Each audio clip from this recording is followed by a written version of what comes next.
Okay, good morning students. Last class we discussed about Carnot cycle. What are the impracticalities related to Carnot cycle? Okay. Then today the modified Carnot cycle or new cycle, Rankine cycle we will discuss. Before discussing that one, we want to extract the properties. In thermodynamics, we already discussed in pure substance that unit. How we are extracting properties on different conditions. Suppose this is the liquid ratio. Upon the saturation curve, it's the saturation liquid. Below the saturation curve, subcooled liquid. The between this side saturation curve, upon saturation curve, saturation vapor or steam, saturation liquid, and this region is superheated region. In between, this is a wet region. These are the three regions are there: subcooled, wet, superheated. Upon the saturation curve, saturation liquid and saturation vapor. From the steam tables, we are using steam tables especially for extraction of the properties. Upon the saturation curve, it may be liquid, it may be vapor. That is called HF fluid, Hg gas. That suffix we are denoting. We can take directly from the steam table, property number table number 2, I think. Pressure tables, because pressure based only we are calculating. Constant pressure process we are doing, not constant temperature. If Carnot cycle we are running means temperature based we will see. Here pressure based we are calculating. So these two properties we will get directly. But the superheated region, wet region, subcooled region, you have to calculate yourself, or by using superheated. For the superheated table, no doubt at all. For superheated condition, superheated tables are there. Table number 3, superheated enthalpy. Table number 4, superheated entropy. Table number 5, superheated specific volume. Specific volume, enthalpy, entropy is there. But in wet region, I want to extract the properties. In subcooled region, I want to extract the properties. Means you have to use small calculations. In the pure substance unit, we already discussed. Just I am recalling the how we calculated the properties. That wet vapor is in this wet region. First, we are determining the dryness fraction. How much dryness fraction is there? Once we know the dryness fraction, dry stream, how much dry stream is there? Percentage of dry stream. Once we know means we can calculate the properties by using the saturation liquid and saturation gas properties. We can calculate the wet region property. So that wet vapor properties means it is the ratio of mass of vapor to the total mass of the vapor and liquid. Mass of vapor to the mass of vapor plus means how much percentage of vapor is there out of total liquid and vapor is called dryness fraction X. Once we know the dryness fraction, that also we are extracting some other methods. At least if you know the dryness fraction, then you can extract the properties in wet region by at X dryness fraction. What is the enthalpy? HF means enthalpy at saturation liquid plus X, the dryness fraction value, into enthalpy at saturation vapor minus saturation, enthalpy of saturation liquid. HFG we will call the latent heat, percentage of latent heat, and out of how much percentage of vapor is there, that much of latent heat only we are adding to the enthalpy of liquid, not total latent heat. It's called Hx equal to HF plus X into Hg minus HF. Like entropy also, Sx equal to SF plus X into Sg minus SF, and specific volume Vx equal to Vf plus X into Vg minus Vf. Next, superheated region. Superheated region I already mentioned. From the steam tables you can extract, from the Euler diagram also we can extract directly. You can mark the point and you can extract. Theoretically we want to calculate means H superheat means Hg plus remaining essential heat, specific heat into T superheat means T. This specific heat we can't take constant value. With respect, specific heat directly proportional to the temperature. So it is depend upon temperature. The specific value is drastically changing with respect to temperature. In the problem they are giving, then you can consider. Otherwise, roughly we are taking 2.1, but it is not exact value. better use superheated stables or Euler diagram for determination of the H superheat. Like entropy superheat, S superheat equal to entropy at saturation gas plus Cp into ln T superheat by T super. That sensible entropy change. Okay. This is the two calculus small equations we are using. Already we are familiar with these equations, so there is no issue. Move to the Rankine cycle. To overcome the impracticalities in the Carnot cycle. In the Carnot cycle, two impracticalities. Superheating of the steam is not possible, and we are compressing the wet liquid or wet vapor. So compression means it will consume more energy. We replaced that compressor by the pump. Why? Because we are lifting the liquid from condenser pressure to the boiler pressure, not wet steam. So the energy, the specific volume of the steam to water 1000 times difference. So energy extracted in turbine, the energy consumption in pump is 1000 times less than the compared to turbine output. So the work ratios, the production of 1 kilowatt power, the requirement of energy is very less in Rankine cycle. That's why 1850 onwards, now also we are using Rankine cycle only. Just we are upgraded, we modified Rankine cycle. But basic cycle we are not modified. Only one beauty is there. You can see in the TS diagram. For rising of pressure, we are rising pressure, the liquid, the requirement is very low.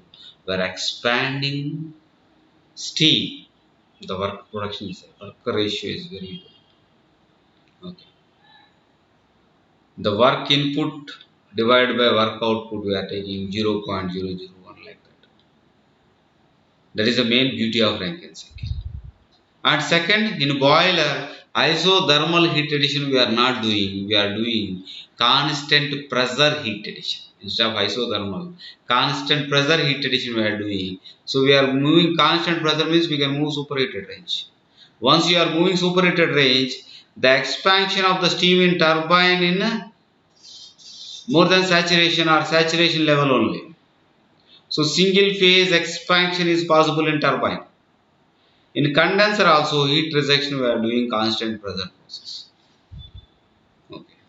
You see the cycles. Isoentropic compression in the pump.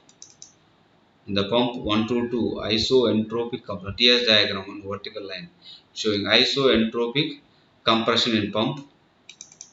Second, constant pressure heat addition in the boiler. The 2 to 3 constant pressure heat addition in the boiler. So first sensible heat we are adding, subcooled liquid is entering in the boiler. First we are adding heat to saturation liquid level. Then after we are adding latent heat. Then saturation vapor is coming. Then after we are adding heat, superheated level it is. In a boiler, subcooled to saturation to superheat. Three stage changes there at a constant pressure process. Next 3 to 4. Isoentropic expansion in a turbine. The isoentropic expansion is taking place in the 3 to 4 turbine. Next 4 to 1 constant pressure heat rejection in the condenser. This is the modified Carnot cycle we can call, or new cycle proposed uh, by identifying the hurdles of the Rankine cycle. So the ideal vapor power cycle, first vapor power cycle is Rankine cycle, first and last also this one only. The practically utilizing cycle is Rankine cycle. The ideal Rankine cycle contains 4 components. One is pump, boiler, turbine, condenser. From the pump, what is the pump work? By electrical energy input, pump rising the liquid pressure from condenser to boiler, the pump work. Indirectly compression, pressure rise is taking place of liquid, not gas. Liquid from condenser pressure to boiler pressure. In the boiler, at constant pressure, we are adding heat. That subcooled liquid, first we are adding heat to saturation liquid, later saturation gas, next superheated steam. This is boiler. At the end of the exit of the boiler is moved to the turbine inlet. In turbine also two components are there. One is nozzle, second one is turbine blades. Shaft contains turbine blades. First that boiler outlet is entering into the nozzle. What is the nozzle work? Convert the pressure energy into velocity, kinetic energy means high velocity jet steam it is preparing in nozzle. That high velocity jet steam is entering inside the turbine blades. The turbine number of stages are there. It is expanding continuously up to end stage. The outlet of the turbine always near to the condenser pressure. And inlet is almost superheated condition. Outlet is saturation or less than saturation up to Williams line 0.96, more than 0.96 Reynolds fraction. We will discuss in nozzles when we are discussing nozzles. At that time we can discuss. Then in condenser, constant pressure heat rejection is taking place. This wet dry stream rejecting heat and convert to saturation liquid. From the condenser outlet we are getting saturation liquid. Then we are continuously working in this cycle. So all processes are practically feasible process. Second, the work input is negligible compared to Carnot cycle also. Carnot cycle, dry stream we are expanding, wet stream we are compressing. Here liquid we are compressing, less energy working compared to all other cycles. Maybe A standard cycles, any cycle. The work input is negligible work input cycle in the universe, only one cycle, there is a Rankine cycle. That's why I already mentioned after 200 years also we are using Rankine cycle for electrical energy production. Next, coming to the energy analysis, this is the flow process. So steady flow energy equation we are using for calculating the outputs. Coming to the pump output from the equation you can calculate. What is the pump output? Sorry, not pump output, pump input. Enthalpy at pump output minus enthalpy at pump inlet. H2 minus H1. Heat input to the boiler. H3 minus H2. Turbine work output.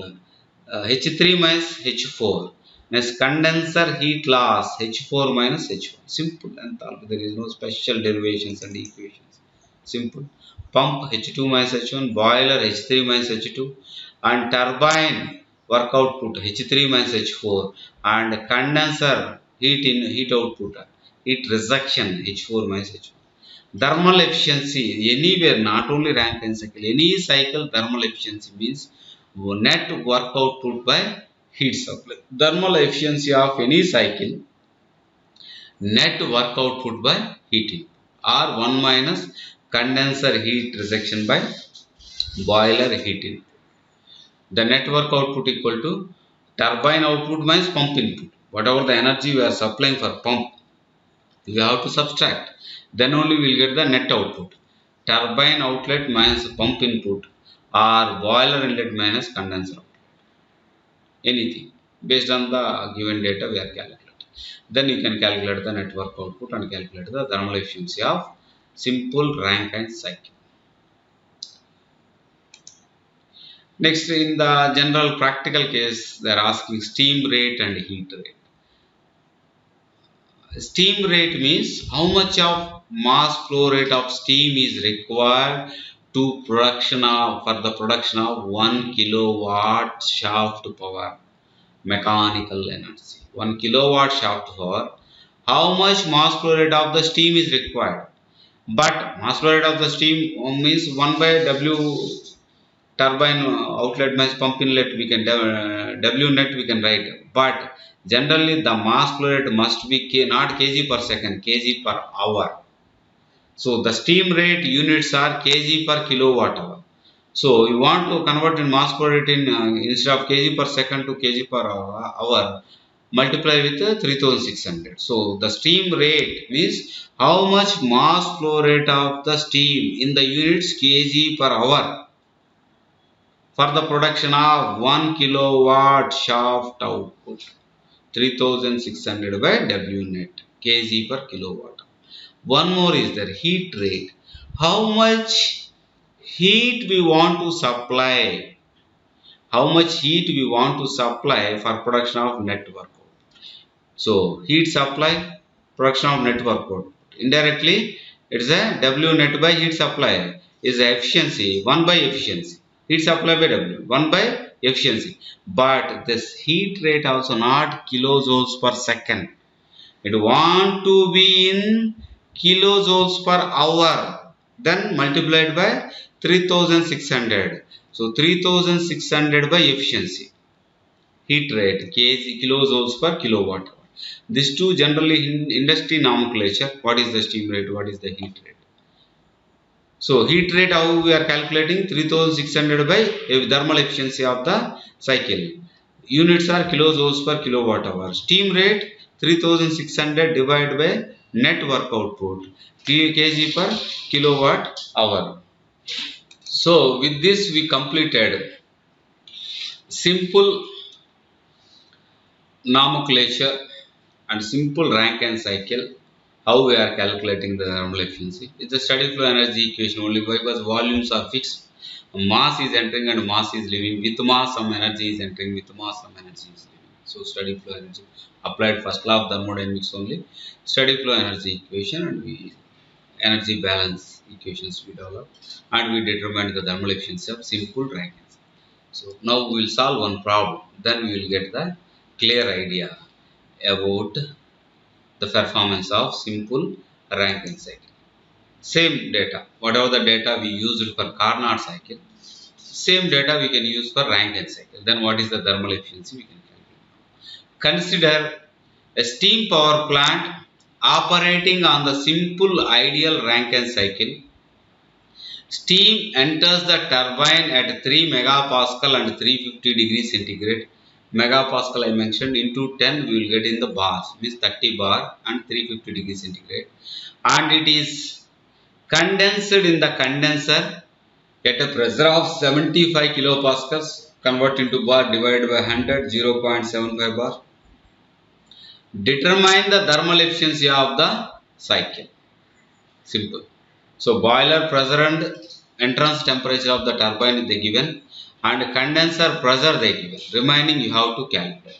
Simple, by using Euler diagram means it is easy. Just mark the point 3 megapascal means 30 bar and 350 degrees centigrade in Euler diagram. And isoentropic expansion we are considered already. This is the isoentropy expansion. So move vertically, entropy is constant up to 0.75 bar pressure. Then extract the enthalpy. So H4 value you can extract from by using the H3 and H4 values you are getting by Euler diagram itself. Next H1 at 0.75 dryness fraction. What is the saturation liquid? 0.75 bar pressure. What is the saturation liquid enthalpy HF value? Extract, then H1 is K. Then H2 only we want to determine. You see it is isoentropic process, but you can cross verify the specific volume of the liquid is not changing. So you can assume as a constant volume itself.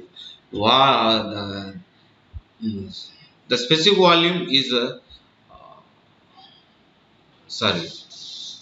the specific volume is not changing. You can assume the constant volume process and V into P2 minus P1. The pressure is changing, specific volume is fixed. The work output V into P2 minus P1. Specific volume at saturation liquid you will extract from the steam 0.75 bar pressure, and the pressures you know.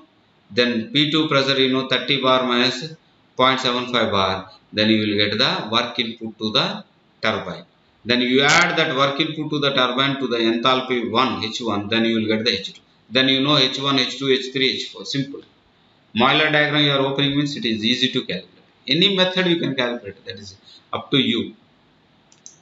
Next, otherwise just you extract the properties from the steam table. At 30 bar pressure, what is saturation liquid, saturation gas enthalpy, and what is the entropy of saturation gas, and T saturation temperature also. Then only we know that is superheated or saturated.